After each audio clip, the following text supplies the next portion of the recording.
Bienvenidos a su canal Doctrina Católica Tradicional. Muchas gracias por escuchar y por sus amables comentarios. Por favor, no olvide darle like o me gusta al video para que esta plataforma lo pueda recomendar a más personas. Comenzamos con nuestras oraciones. Pater noster, qui es in celis, sanctificetur nomen tuum, adveniat regnum tuum, fiat voluntas tua, sicut in cielo et in terra. Panem nostrum quotidianum da nobis hodie, et dimite nobis debita nostra, sicut et nos dimittimus debitoribus nostris, et ne nos inducas in tentationem, sed libera nos a malo. Amén. Ave María, gratia plena, Dominus tecum, benedicta tu in mulieribus, et benedictus fructus ventris tui, Iesus. Sancta Maria, Mater Dei, ora pro nobis peccatoribus, nunc et in hora mortis nostre. Amén. Sancte Micael Arcángele, defendenos in prelio, contra nequitiam et insidias diaboli est oppressidium, imperet illi Deus, supplices deprecamur. Tuque princes milicia celestis, Satanam aliosque spiritus malignos, qui ad perditionem animarum pervagantur in mundo. Divina virtute, in infernum detrude. Amén.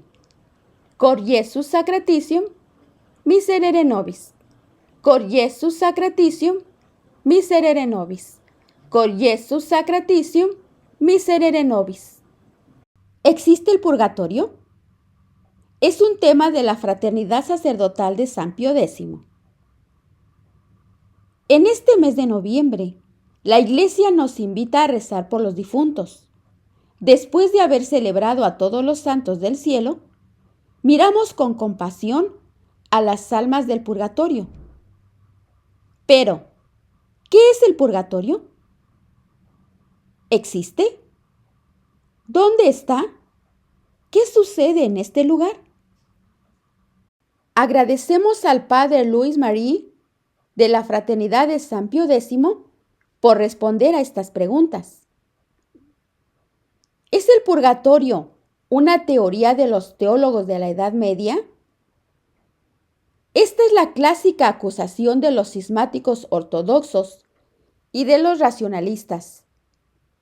Sin embargo, la existencia del purgatorio es un dogma de fe que siempre se ha creído en la Iglesia y del cual encontramos señales en las Escrituras.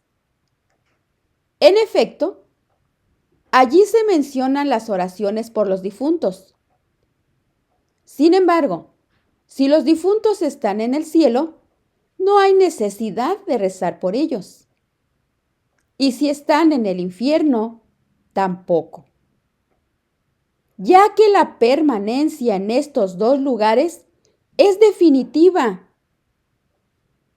La práctica de estas oraciones y de estos sacrificios es, pues, señal suficiente para establecer la creencia en un lugar intermedio entre la tierra y el cielo, del cual uno puede ser liberado por medio de las oraciones. Este punto fue definido por los concilios de Lyon, Florencia y Trento. ¿Se menciona el purgatorio en la Sagrada Escritura? El segundo libro de los Macabeos cuenta que al día siguiente de una batalla librada contra los sirios, Judas Macabeos descubrió bajo la túnica de sus soldados muertos durante la batalla los ídolos del saqueo de Jamnia.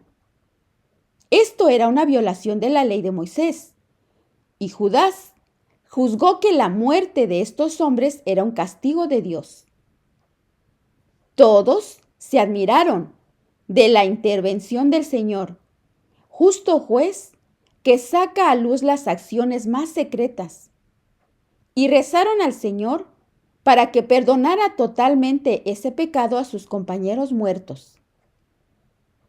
El valiente Judas exhortó a sus hombres a que evitaran en adelante tales pecados, pues acababan de ver con sus propios ojos lo que sucedía a los que habían pecado.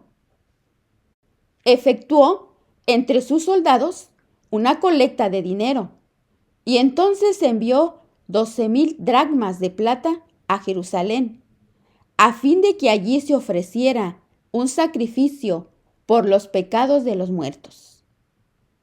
Todo esto lo hicieron pensando religiosamente en la creencia en la resurrección, pues si no hubieran creído que los compañeros caídos iban a resucitar, habría sido cosa inútil y vana orar por ellos.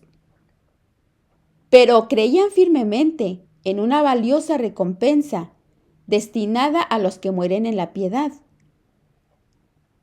Por tanto, es santo y saludable orar por los muertos, para que sean librados de sus pecados. Segunda Macabeos capítulo 12, versículos 41 al 46. El Nuevo Testamento, la existencia del purgatorio no se afirma explícitamente en ninguna parte. Sin embargo, se pueden citar varias alusiones a un estado de purificación que no es el infierno. Y cito: si alguno habla contra el Hijo del Hombre, esto le será perdonado. Pero al que hablare contra el Espíritu Santo, no le será perdonado ni en este siglo ni en el venidero. San Mateo capítulo 12, versículo 31. ¿Los primeros cristianos creían en el purgatorio? Los primeros cristianos celebraban los santos misterios en torno a las tumbas de los mártires. Sin tardanza, oraban por aquellos que, no siendo mártires, podían necesitar sufragios. Por ejemplo, el Acta Joannis, en el año 160, habla de San Juan rezando ante una tumba y celebrando la Fractio Panis al tercer día de la muerte de un cristiano. San Agustín ve en ello una práctica universal. San Juan Damasceno remonta esta tradición a los apóstoles. Dionisio también asegura que oraban por los muertos. Se puede aplicar aquí el principio teológico.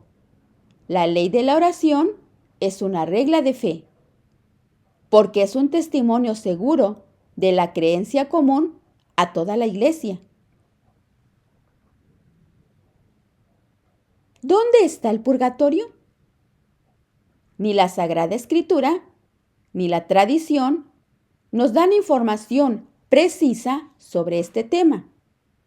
Se habla de los infiernos, expresión latina que significa los lugares inferiores, debajo de la tierra, donde las creencias paganas situaban el más allá. La tradición cristiana retoma esta expresión para oponer el cielo, que está en lo alto, y los infiernos, que están abajo. Cabe distinguir varios lugares diferentes. El infierno de los condenados, el limbo de los niños que murieron sin bautismo, el limbo de los patriarcas y el purgatorio.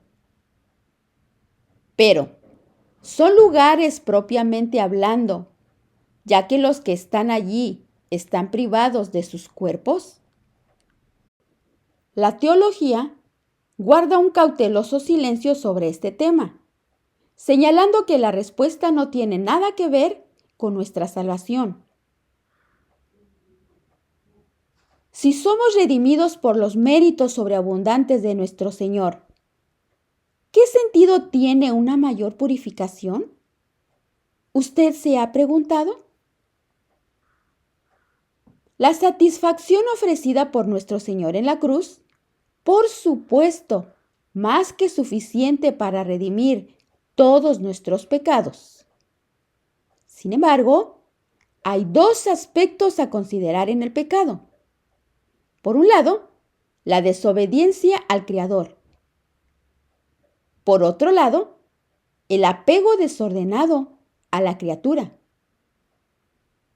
Si el primer aspecto se repara plenamente por la contrición y la confesión, en virtud de los méritos de nuestro Señor, el segundo debe ser reparado por nuestra contribución. Dios nos permite así participar en nuestra propia redención. ¿No dice San Pablo lo siguiente?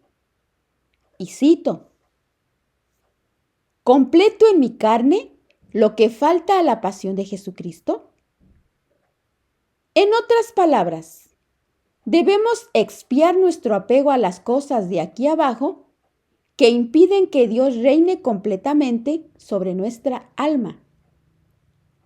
Si nos hemos librado de las faltas graves incompatibles con el amor de Dios, quedan todavía en nuestra alma imperfecciones que eliminar. Pecados veniales no sujetos a confesión. Penas temporales debidas por los pecados mortales confesados. Restos de vicios incompletamente vencidos. La teología fácilmente compara esta purificación con un fuego que no puede consumir la materia pesada, sino que destruye la paja o escoria que queda en el alma. Esta expiación se lleva a cabo ya sea en esta tierra a través de buenas obras o en el purgatorio. Puede agregarse que sería impropio de parte de Dios tratar a todas las almas como santas o como condenadas. Es lógico que exista un estado intermedio para aquellos que no han expiado todas sus faltas. Incluso algunos pueblos paganos admitían la existencia de una pena temporal después de la muerte.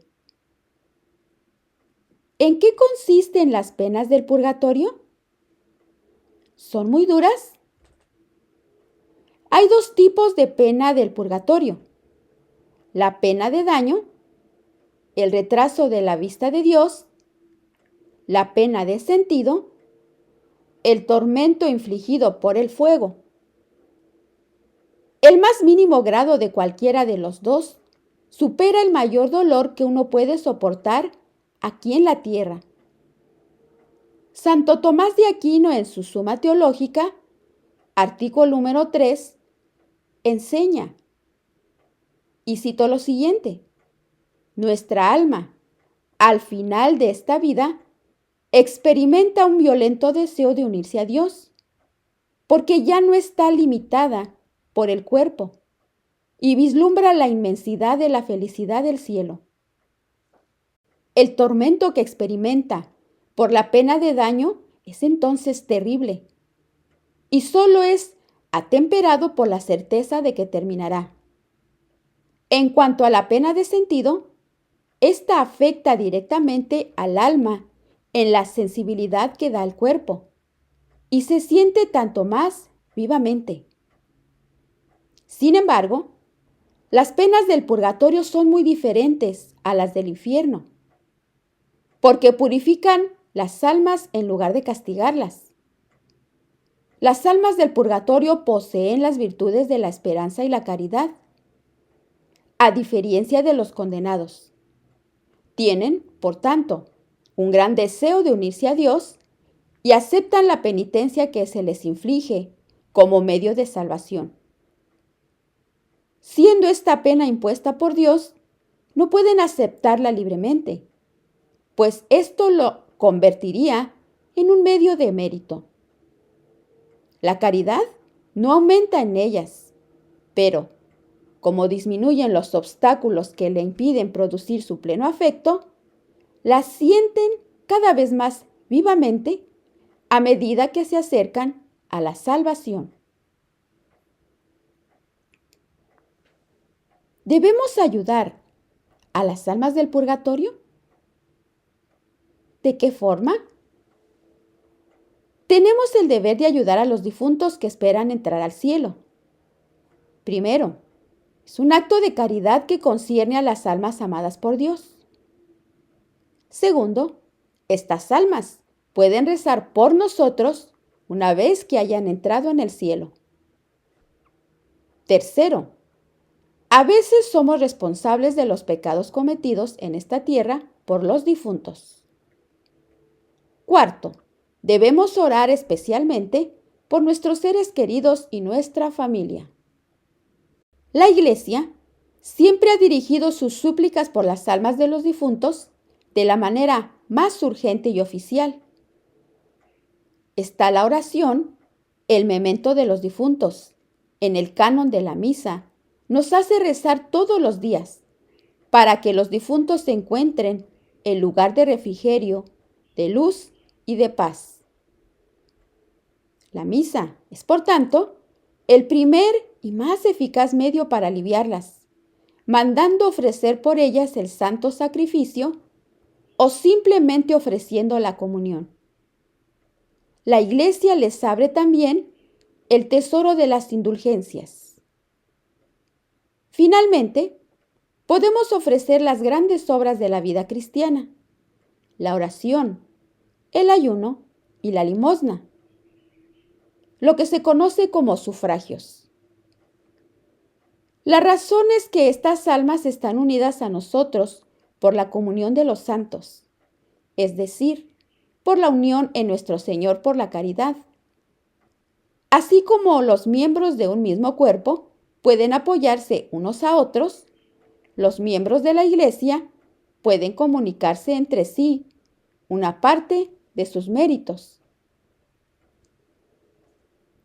¿Podemos pedir gracias a las almas del purgatorio?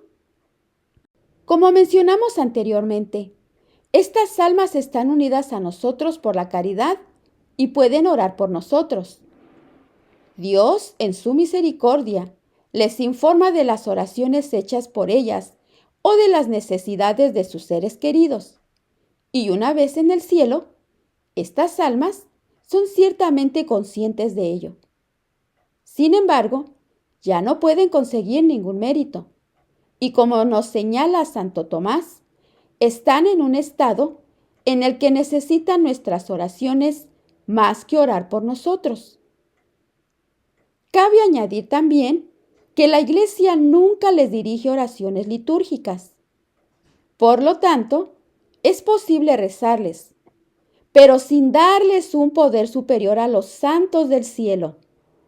¿Escuchó bien? ¿Cómo evitar el purgatorio? ¿Cómo poder evitar llegar ahí?